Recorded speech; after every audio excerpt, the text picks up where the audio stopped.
మరికొన్ని సంక్షిప్త వార్తా విశేషాలు ఇప్పుడు చూద్దాం.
ఎమ్మెల్యే గారికి ధన్యవాదాలు.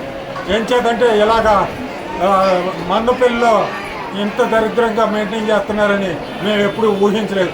మాది దగ్గర రావులపాలెం దగ్గర పొరుగు రోజులు ఎందరో బాధపడుతున్నారు. ఇంకో టికెట్ తీసి చేయనిస్తాం, తీసేస్తాం, ఎవరో రెస్పాన్స్ ఉండదు. మందపల్లి అంటే పెద్ద నేను ఏదో చేసేస్తున్నానని అంటున్నారు. ఏమీ లేదు. సౌకర్యాలు ఏం లేవంటారు అక్కడ? సౌకర్యాలు ఏం కల్పించలేదా? సౌకర్యాలు అసలు ఏమీ లేవు. సౌకర్యాలు కాదు కదా, టికెట్ ఇచ్చి ఇక్కడ కూడా ఒక్కడో ఏం చేస్తాం? ఇన్ని వేల మందికి ఒక్కడో టికెటా? దేవస్థానం ఒక పద్ధతి ఏమీ లేదు ఇక్కడ. ఏదో సెంటిమెంట్ పేరు చెప్పి డబ్బులు వసూలు చేసుకుంటారు. సెంటిమెంట్తో ఆడుకుంటున్నారు అంతే. మీ పేరేంటి? నా పేరు పానకాలరావు కట్టంగా.